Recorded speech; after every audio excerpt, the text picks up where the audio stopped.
যে কথায় স্নান করবার জন্য আমরা সকলে এখানে উপনীত হয়েছি, এই কথা কোনো পুঁথিগত বিদ্যার দ্বারা প্রাপ্ত হওয়া যায় না। এটা কেবলই শ্রৌত পন্থায় গুরু বৈষ্ণবের বিশেষ অনুগ্রহে আশীর্বাদেই প্রাপ্ত হওয়া যায়।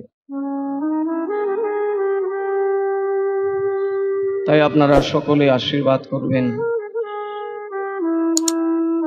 ভক্তিমতী মাতা কল্পনা রানী সাহার এই বাৎসরিক স্মরণোৎসবে আমরা যেই মন্দিরে উপনীত হয়েছি, আমরা আমাদের ইষ্ট দেবতাকে হৃদয়ে ধারণ করে তার দিব্য কথামৃতে সংসারের সমস্ত দুঃখ বেদনাকে ভুলে গিয়ে তার কথার ভেতরে যেন আমরা প্রবেশ করতে পারি। আর একবার যদি কেউ সৌভাগ্যবান সৌভাগ্যবতী তার কথার ভেতরে প্রবেশ করতে পারে, তাহলে মুহূর্তেই তার জীবনটা সম্পূর্ণভাবে কৃষ্ণ ভাবনাময় হয়ে যায়। ভক্তির যত রকমের যে কেউ বলতেও পারেন না। মহাপ্রভু এই কথা কার কাছ থেকে শুনেছিলেন? তার তো কত কত আপনজনেরা ছিলেন, কিন্তু মহাপ্রভু শুনেছেন তার মুখ থেকে, যিনি সদা সর্বদা কৃষ্ণ ভাবনায় ভাবিত, যিনি কৃষ্ণকে হৃদয়ে ধারণ করেছেন, যার সর্বদর্শন সর্বদিকে কৃষ্ণকে দর্শন, সেই উড়িষ্যার গভর্নর রায় রামানন্দ। রায় রামানন্দের মুখে শুনেছেন ভাগবতী কথা।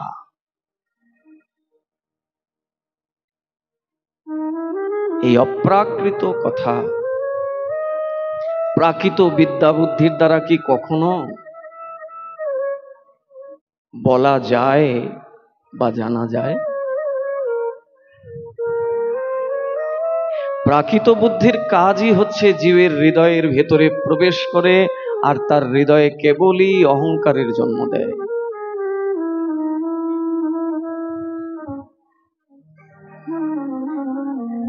প্রাকৃত বুদ্ধি জীবকে অভিমানী করে তোলে, প্রাকৃত বুদ্ধি জীবকে দাম্ভিক দম্ভপরায়ণ করে। আর সেই অপ্রাকৃত বিদ্যা জীবকে শিশুর মতো সরল করে দেয়।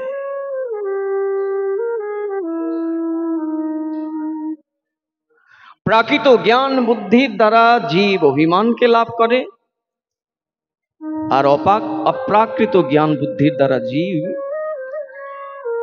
5 বছরের শিশুর মতো সরল হয়ে যায়। ঋণ করতে করতে করতে করতে এত ঋণ করেছে যে এখন আর ঘর থেকে বেরোতে পারে না। বেরোলেই পাওনাদার ধরবে। তা ঘরের ভেতরে লুকিয়ে আছে। মনে পড়লো যে আমি ঘরের ভেতরে লুকিয়ে থাকলে কি হবে, পাওনাদাররা তো ঘরেই চলে আসবে। তা সেই লোক কি করেছে, তার শিশু তার বালক দুটিকে কাছে ডেকে বলছে, বাবা, ঘরে এসে যদি জিজ্ঞাসা করে, খোকা তোমার বাবা কই, তাহলে বলবে যে বাবা বাড়িতে নাই। রাধে রাধে। পিতা পুত্রকে শিখিয়ে দিচ্ছেন, যদি কেউ বাড়িতে এসে জিজ্ঞাসা করে, খোকা বাবা কই, তাহলে বলে দেবে বাবা বাড়িতে নেই। বুঝেছো কি বলতে বলেছি? বলছে, হ্যাঁ বাবা বুঝেছি। পিতা তার পুত্র দুজনকে এইভাবে শিখিয়ে দিল, বুঝিয়ে দিল, দিয়ে ঘরের এক কোনায় গিয়ে লুকিয়ে গেল। জানলো যে পাওনাদাররা তো খুঁজে খুঁজে ঠিক বাড়িতেই চলে আসবে। এবার ঠিক সময় মতো পাওনাদার এসে হাজির। এদিক ওদিক তাকায়, ওই লোককে তো দেখতে পায় না। হঠাৎ দেখলো দুটি বালক খেলা করছে। জিজ্ঞাসা করলো, আচ্ছা এই বাড়ির কর্তা কোথায়? তোমার বাবা কোথায়? বলছে, আমাদের বাবা ওই ঘরের ভেতরে লুকিয়ে আছে। সারাদিন ধরে, রাধে রাধে, সারাদিন ধরে বাবা ছেলেদেরকে শিখিয়ে দিল, দেখ বাবা, যদি এসে কেউ জিজ্ঞাসা করে তোদের বাবা কই, তাহলে বলে দিবি বাবা বাড়িতে নাই।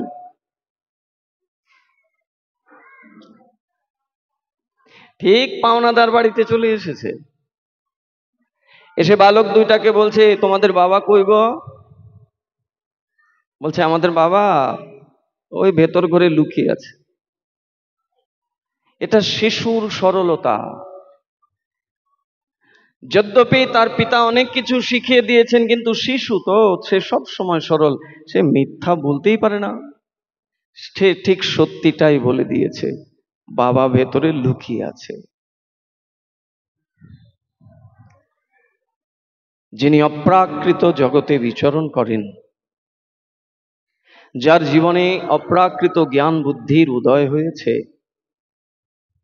তার স্বভাবটা ওই শিশু দুটোর মতো হবে, সম্পূর্ণ সরল হয়ে যাবে। সে, তার মধ্যে কোনো কপটতা থাকবে না। ভাগবতী কথা জীবকে প্রশান্তি দান করে, যে শান্তি অন্য কোথাও গিয়ে পাওয়া যায় না। এটা কেবল ভাগবতী কথায় রয়েছে। এবার নির্ভর করছে আমাদের উপর। আমরা যারা ওই অপ্রাকৃত ভাগবতকে জানতে এসেছি, আমাদের শ্রদ্ধা, আমাদের ভক্তির উপরে নির্ভর করছে আমি সেই অপ্রাকৃত তত্ত্বটাকে কতটা নিতে পারি। বাবা, আপনাকে বলছি, যিনি তিলক সেবা করছেন, কৃপা করে এগুলো বাদ দিয়ে দেন। আপনিও বসুন, আর অন্য যারা বসেছে তাদেরকেও শ্রবণ করতে একটু সহায়তা করুন। আমাদের এই বাংলাদেশে এই বিষয়টা খুব লক্ষ্য করা যায়। ওই আসরে আসলেই সবার কপালে তিলক লাগিয়ে দেওয়া ভালো জিনিস, কিন্তু এমন সময় করা যাবে না যে সময় আমি কথা শুনতে বসেছি, যেখানে আমার সম্পূর্ণ শরণাগতি থাকতে হবে। কমপ্লিটলি কথার উপরে আমি সারেন্ডার থাকব, শরণাগত হব, কোনোভাবে মন অন্যমনস্ক হবে না। সেই জায়গায় যদি এইভাবে তিলক দেখানো, ধূপ দেখানো, দীপ দেখানো, এইগুলো নিয়ে মত্ত থাকে, তাহলে আসলটা চাপা পড়বে, আর গৌণটাকে নিয়েই মাতামাতি করা হবে। আমাদের ধর্মটা এমনটাই হয়ে গিয়েছে, আসল বস্তুটা চাপা পড়ে গিয়েছে, আর গৌণটাকে নিয়ে শুধু মাতামাতি। রায় রামানন্দের শ্রীমুখ থেকে সেই রসের কথা, সেই ভাবের কথা শ্রবণ করছেন কে? স্বয়ং ভগবান। চৈতন্য মহাপ্রভু। কারণ ওনার মুখ থেকেই এটা মধু মাখা হচ্ছে, রসময়। ভাগবত লিপিবদ্ধ করলেন ব্যাসদেব, অথচ ভাগবতের মধ্যে এত রস, এত মধু তিনি নিজে বুঝতে পারেননি। কখন বুঝলেন? যখন সেই মহান ভাগবত সুখদেব গোস্বামী পাদ ওই ভাগবত কথা কীর্তন করলেন, তখন পিতা ব্যাসদেব বলছেন, তুমি আমাকে কি শোনালে পুত্র? এই যে কেবল রস আর রস, আরো শোনাও, আরো শোনাও, আরো শোনাও। ভাগবত এমনটাই। যদি কেউ সত্যি সত্যি ভাগবত থেকে কিছু নেবার প্রয়াস করে, তাহলে বেশিক্ষণ লাগে না, অল্পেতে হয়ে যায়। আর যদি কেবল এই ভাবনা থাকে যে শুনতে তো ভালো লাগে, যাই একটু শুনে আসি, তাহলে ওই আসা যাওয়াই সার মাত্র। আমরা যেরকম বৃন্দাবনে যাই প্রাকৃত নেত্রে, আমার কথা বলছি, বছরে তো অন্তত 8-10 বার যাওয়া পড়ে, ওই কেবলই যাওয়া আসা। অপ্রাকৃত বস্তু নহে প্রাকৃত গোচর। প্রাকৃত নেত্র দিয়ে কি ওই অপ্রাকৃত জায়গাকে কখনো অনুভব করা যায়?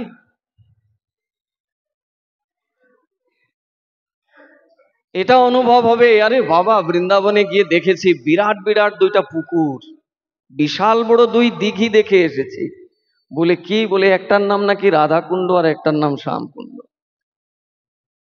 তার চোখে এটা তার গ্রামের দিঘির মতোই মনে হয়। যে রাধাকুণ্ড মানে সাক্ষাৎ রাধা রানী তরল অবস্থায়, দ্রবীভূত অবস্থায় জল আকারে রয়েছেন। ওই রাধাকুণ্ডের জল মানে সাক্ষাৎ রাধা রানী।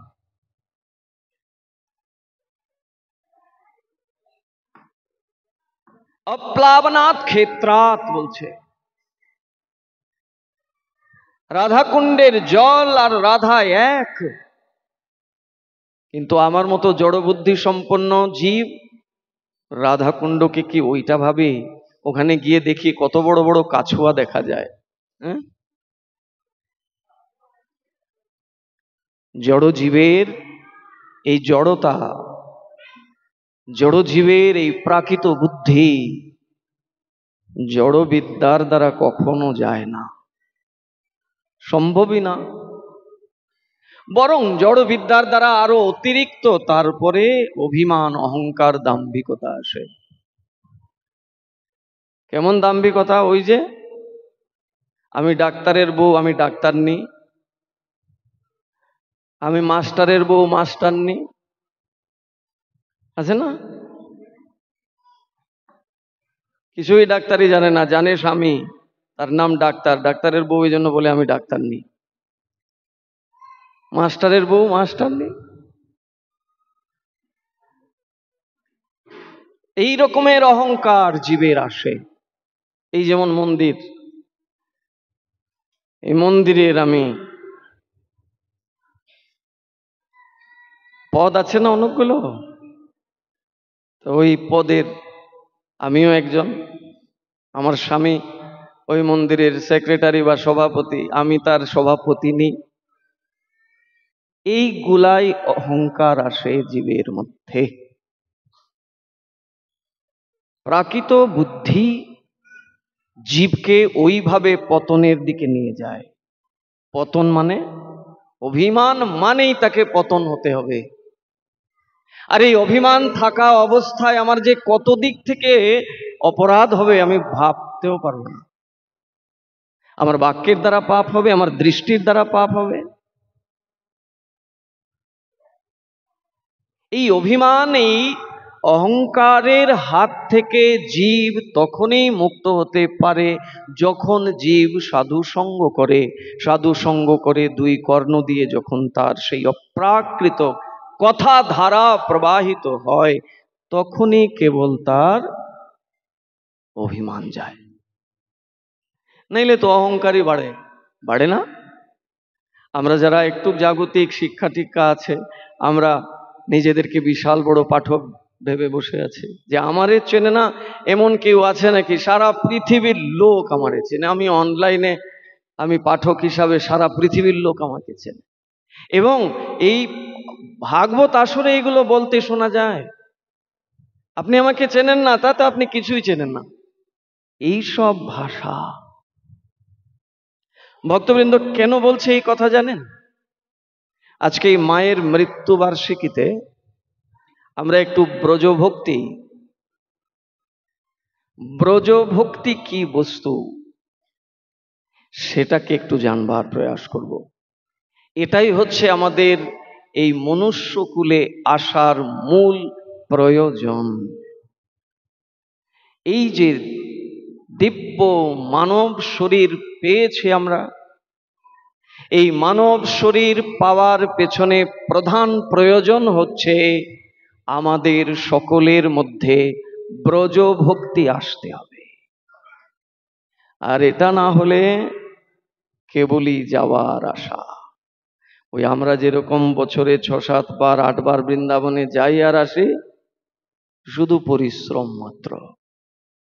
তাই ওই ব্রজভক্তি কিঞ্চিত আমরা আস্বাদন করবার আজকে প্রয়াস করব। আগেই বলেছি আমি মূর্খ মানব,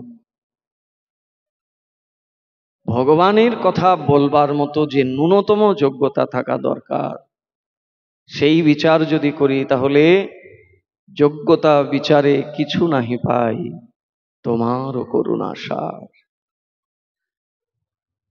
কতটুকু অভিমান থেকে দূরে থাকলে এটা বলা যায়? যিনি যোগ্যতার শিরোমণি, প্রেম ভক্তির মহাজন ঠাকুর মহাশয়, যার জন্যে স্বয়ং ভগবান প্রেম গচ্ছিত রেখে গেছেন পদ্মার কাছে, সেই নরোত্তম ঠাকুর বলছেন কতটা দৈন্যতা থাকলে, কতটা সরলতা থাকলে, কতটা নিরভিমানী থাকলে এই কথা বলা যেতে পারে, যোগ্যতা বিচারে কিছু নাহি পাই, তোমারও করুণা সার।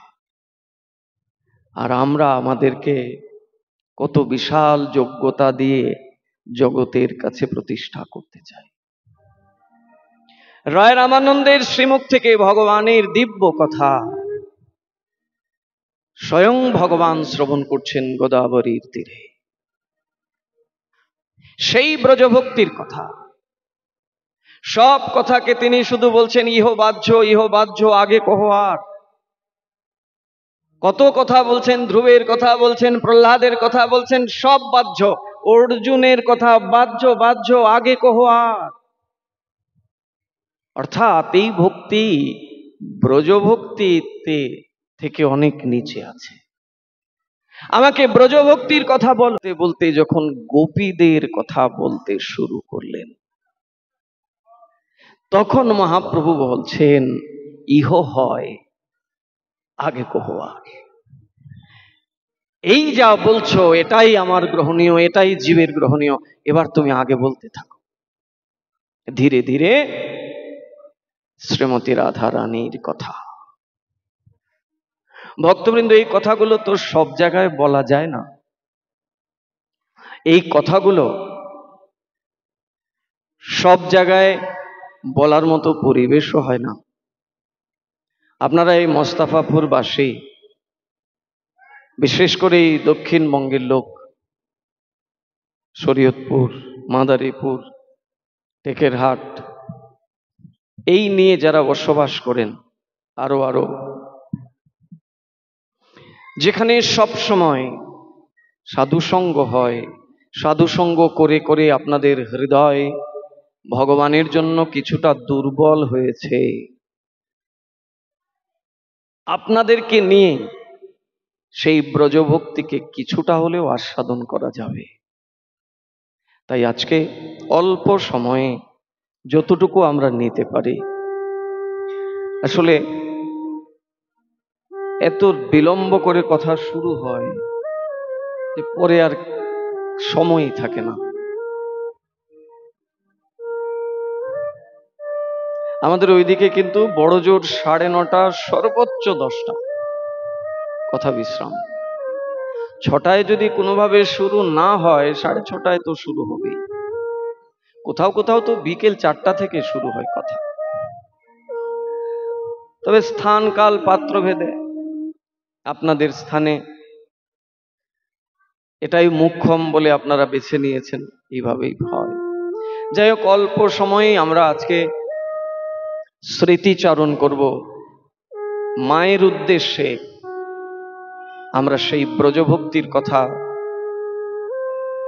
শ্রবণ করব, অনুশীলন করব এবং ধীরে ধীরে সেই ব্রজভক্তি প্রাপ্তির জন্যে আমি কিভাবে প্রস্তুত করব নিজেকে, সেই দিকে নিজেকে তৈরি করার প্রয়াস করব। কথা শ্রবণ করে এখনো যদি সামান্য রসনাকে ত্যাগ না করতে পারি, তাহলে কি ত্যাগ করেছি? এই জায়গাতে এসেই তো ত্যাগ হবে। ত্যাগ মানে ভজনের যারা বাধক, ভজনে বাধা প্রদানকারী সেই প্রতিকূলতাকে এই জায়গাতে এসেই তো আমাকে ত্যাগ করতে হবে। সাধু সঙ্গ করলাম, ভাগবত কথা শুনলাম, অথচ ভগবত ভজনে বাধা প্রদানকারী সবকিছুই আমার সঙ্গে থাকলো, তাহলে কি শ্রবণ আর কি নিতে পারলাম? তাই আমাদের সেই উত্তম রুচিকে, সংসারের সেই উত্তম উত্তম রুচিটাকে ওই রাধা গোবিন্দের দিকে ধীরে ধীরে নিয়ে যাওয়ার প্রয়াস করাটাই হচ্ছে ভাগবত কথা শ্রবণের মূল উদ্দেশ্য। অনেকে আমরা বলি যে ঘরে বসে কি ভজন সাধন হয় না, ঘরটাকে বৃন্দাবন বানিয়ে দিলেই তো হয়। বেশিরভাগ লোকের মুখে এটা শোনা যায়, ঘরটাকে বৃন্দাবন বানিয়ে নিলেই তো হয়। আবার এক পক্ষের লোক এটাও বলেন যে মহাপ্রভু তো বলেছেন বৃন্দাবনে যেও, বেশি কাল থেকো না। জগদানন্দ পণ্ডিতকে বলছেন মহাপ্রভু, যাচ্ছ বৃন্দাবনে যাও, তবে বেশি দিন থাকবে না। কেউ বলছেন যে ঘরটাকে কি বৃন্দাবন বানানো যায় না। আবার কেউ কেউ বলছেন বৃন্দাবনে যান, অসুবিধা নাই, বৃন্দাবনে গিয়ে তো থাকতে মহাপ্রভু নিষেধ করেছেন। আচ্ছা, মহাপ্রভু বৃন্দাবনে যে থাকতে নিষেধ করেছেন,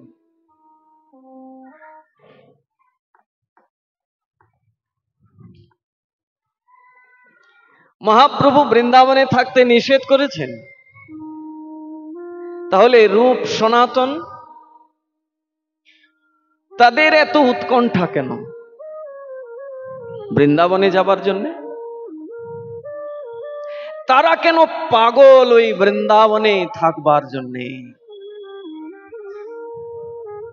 রাজা হোসেন শাহ পূর্ণ বৃন্দাবন তৈরি করে দিয়েছে তাদেরকে। রামকেলি গেলে পরে দেখবেন রামকেলি গ্রাম। রূপ সনাতন যেখানে ভজন করেছেন প্রথম জীবনে, গিয়ে দেখবেন ওখানে অষ্টসখীর কুণ্ড রয়েছে, রাধা কুণ্ড, শ্যামকুণ্ড রয়েছে। পূর্ণ গুপ্ত বৃন্দাবন তৈরি করেছেন রাজা, যাতে তার ওই বিচক্ষণ দুই মন্ত্রী রূপ আর সনাতন যাতে রামকেলি ত্যাগ করে না যায়।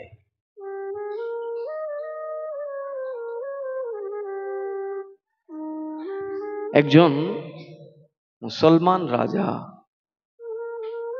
তিনি ওই দুই মন্ত্রীকে রাখবার জন্যে বৃন্দাবনকে স্থাপন করলেন রামকেলিতে। তাও কি রাখতে পারলেন? পারলেন না, ঠিক পালিয়ে চলে গেলেন। হুসেন শাহ কারাগারে থাকতে হলো সনাতন গোস্বামীকে,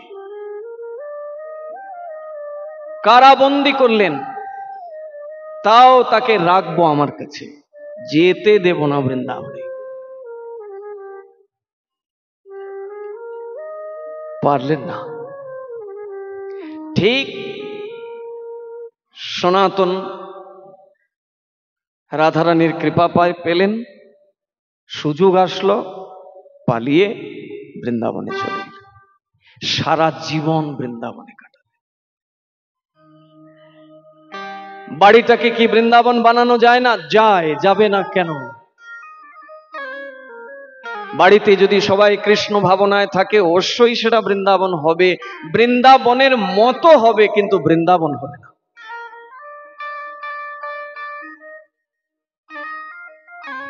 বৃন্দাবনের মতো হবে কিন্তু বৃন্দাবন হবে না।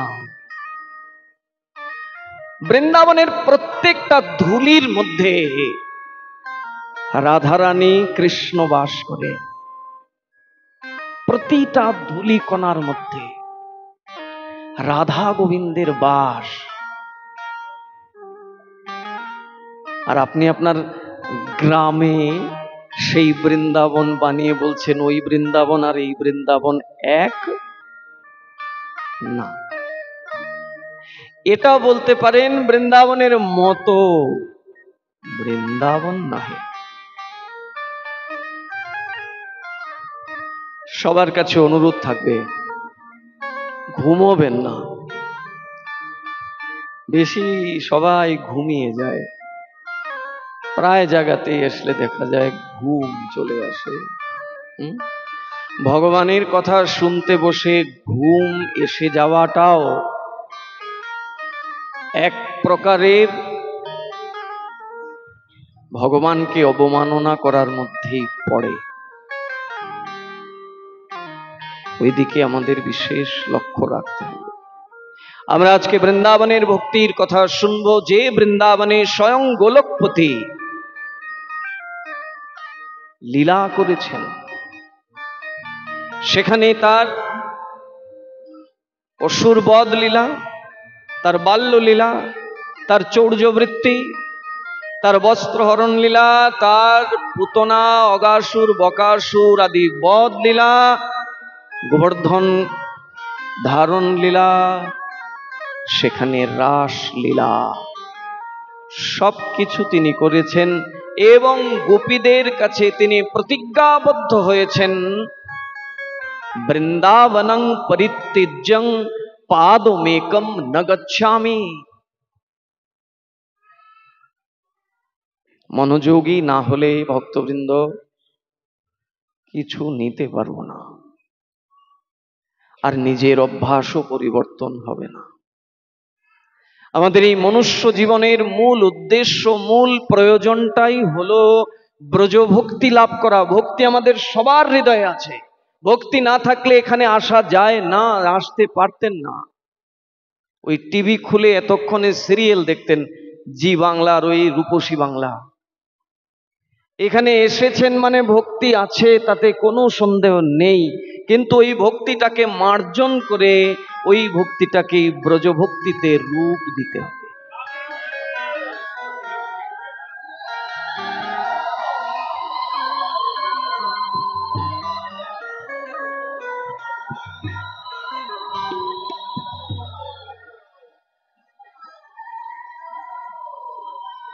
ব্রজভক্তিতে রূপ দিতে হবে। কেন না, ব্রজভক্তি হচ্ছে সর্বশ্রেষ্ঠ ভক্তি, সেটাই রাগানুগা ভক্তি, সেটাই রাগাত্মিকা ভক্তি, যে ভক্তিতে বশ করে রেখে দিয়েছেন গোপীগণ ভগবানকে।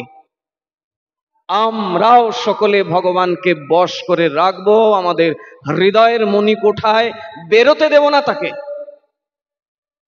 এর জন্যই তো ভগবান এই জগতে এই দিব্য মানব শরীর দিয়ে পাঠিয়েছেন। আর এটাই যদি না হয় তাহলে কি হলো আমার জীবনে? শুধুই খাবো দাবো আনন্দ করব ফুর্তি করব একদিন শ্মশানে চলে যাব, এর জন্য কি জগতে আসার যাওয়া? বলা হচ্ছে যে মহাপ্রভু তো বৃন্দাবনে থাকতে নিষেধ করেছে, এবার দেখতে হবে কারে নিষেধ করেছেন। যে ব্যক্তিকে নিষেধ করেছেন সেই জগদানন্দ পণ্ডিত, তিনি হচ্ছেন সত্যভামার অবতার। কৃষ্ণের মহিষী সেই সত্যভামার অবতার হচ্ছেন জগদানন্দ পণ্ডিত। সত্যভামা বামা স্বভাবা।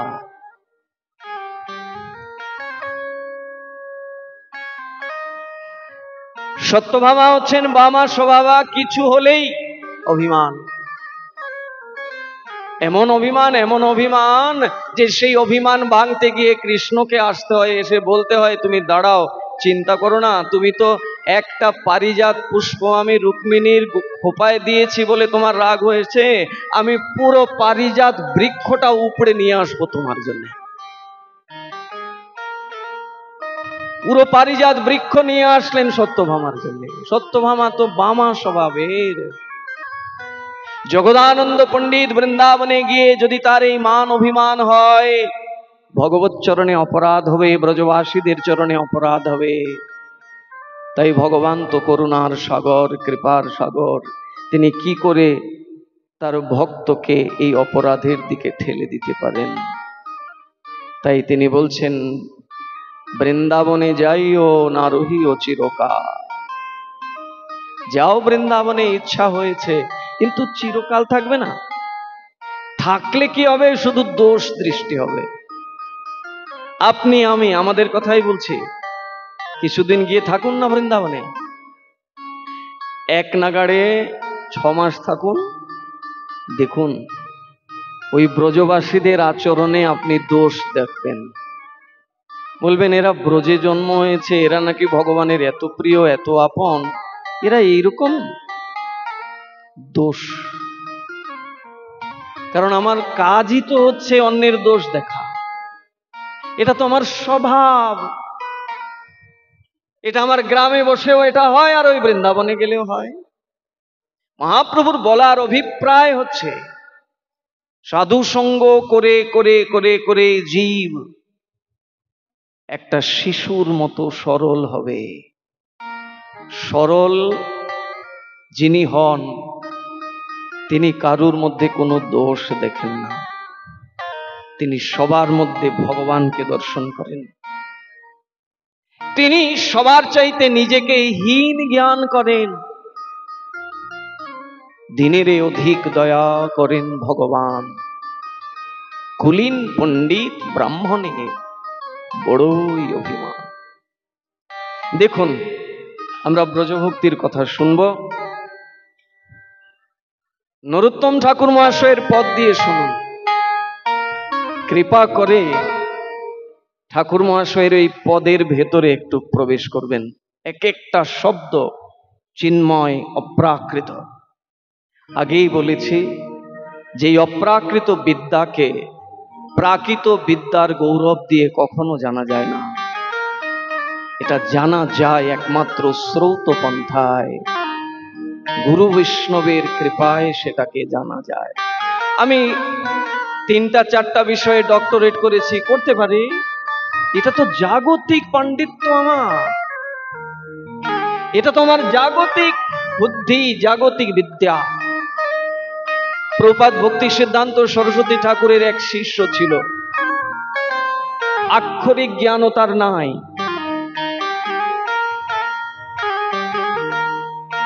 ওই মাঠে বেগুন চাষ করতো, বেগুন। আর প্রত্যেক দিন কি হতো, বিকেল বেলা বামন পুকুরে নিয়ে ওই বেগুন বিক্রি করত, বিক্রি করে যা টাকা পেত ওই দিয়ে মঠের খরচা নিয়ে আসতেন। তেল চাল ডাল যা কিছু দরকার, মশলাপাতি, একটু মনোযোগ দিয়ে শুনবেন ভক্তবৃন্দ। বেগুন চাষ করত, বেগুন চাষ করে যা কিছু পেত বিক্রি করে সেই টাকা দিয়ে চাল ডাল তেল সবজি মশলা আদি নিয়ে আসতো। আর এইটার প্রতি তার এত নিষ্ঠা ছিল, কারণ তার ভেতরে এই আনন্দ যে আমি কষ্ট করে চাষ করি, এটা বিক্রি করে যা কিছু পাই সেটা এনে মঠে ভগবানের সেবা হয়, সাধুদের সেবায় লাগে, ওটাই তার কাজ। একবার নবদ্বীপে এক বৈষ্ণব সভা হচ্ছে, পণ্ডিতগণ এসেছেন। ভক্তি সিদ্ধান্ত সরস্বতী ঠাকুর তার সমস্ত যোগ্যতাবান সন্ন্যাসীদেরকে সঙ্গে নিয়ে গেছেন। ওই বেগুন চাষ করা শিষ্যটা তো সামনে বসে আছে, ও কি আর এখানে বসার যোগ্যতা রাখে? ওই সামনে বসে আছে, আর প্রভুপাদ মধ্যমণি হয়ে মাঝখানে বসেছেন। চতুর্দিকে সব যোগ্যতাবান সেই ত্রিদণ্ডী সন্ন্যাসীগণ দাঁড়িয়ে বসে আছেন, আর বেগুন চাষ করা শিষ্যটা ওই সামনে বসে ঘুমায়।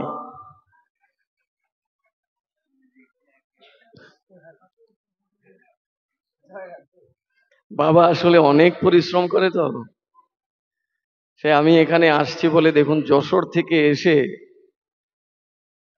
রান্না বান্না করা, ভোগ লাগানো, প্রসাদ দেয়া, সব কাজ ওনার। তো সারাদিন এত পরিশ্রম করে ঘুম আসা খুব স্বাভাবিক।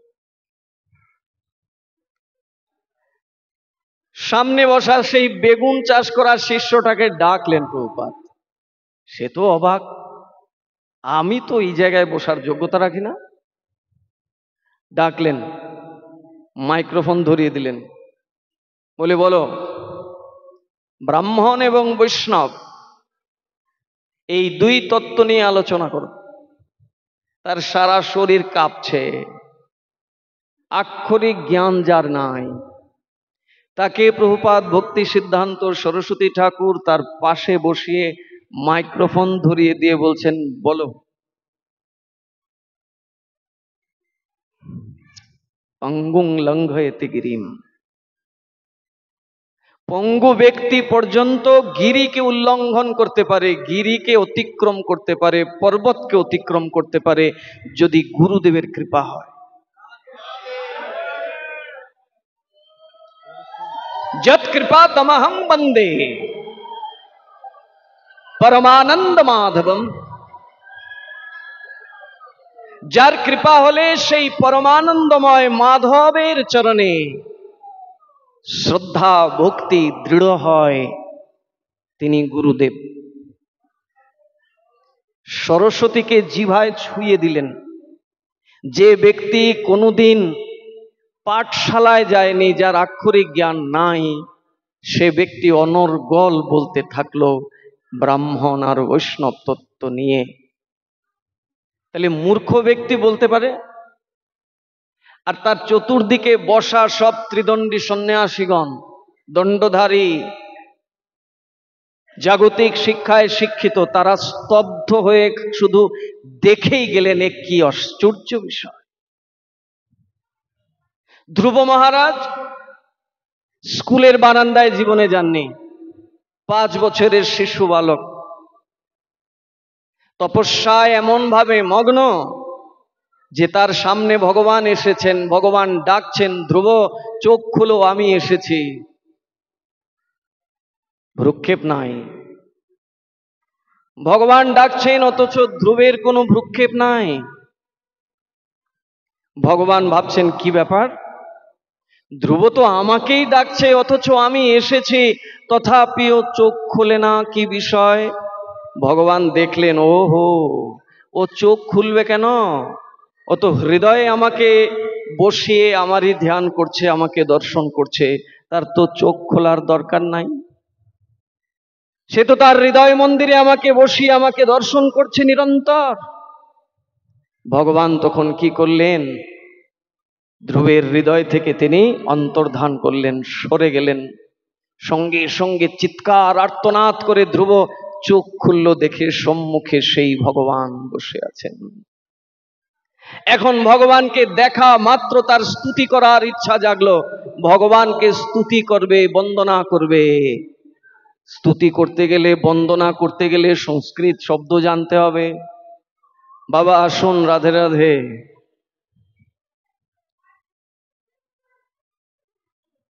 স্তুতি করতে গেলে তো তাকে যথাযথ শিক্ষায় শিক্ষিত হতে হবে, কিছুই জানে না, স্কুলের বারান্দায় জীবনে যায়নি। এই যে ভগবানের কৃপা, ভক্তবৎসল ভগবান, যার মনে যেটা হয় ভগবান সেটা পূরণ করেন। সেটা যদি ভালো হয় সেটাও, মন্দ হয় সেটাও। আমি বলতে পারি ভগবান কেন এটা করলেন, ভগবান করবেন না কেন? তোমার মনে ইচ্ছা জেগেছে তাই তোমাকে দিয়েছেন। ধ্রুবের মনে ইচ্ছা ভগবানের স্তুতি করবে, ভগবান সরস্বতীকে বসিয়ে দিলেন ধ্রুবের জিভায়। একের পর এক স্তুতি শ্লোক আকারে বলতে লাগলেন। এটা হচ্ছে অপ্রাকৃত বিদ্যা, এটা জাগতিক পাণ্ডিত্যের দ্বারা কোনোভাবেই নেওয়া যাবে না, কেবলই অহংকার আসবে। এটা গুরু বৈষ্ণবের আনুগত্যে থেকে, গুরু বৈষ্ণবের প্রার্থনায়, ভগবত কর্তৃক কৃপা আসলে তবেই সেটা লাভ করা সম্ভব। দেখুন নরোত্তম ঠাকুর মহাশয় ব্রজভক্তির কথা কি বলছেন, মনোযোগ সহকারে আমরা শ্রবণ করব।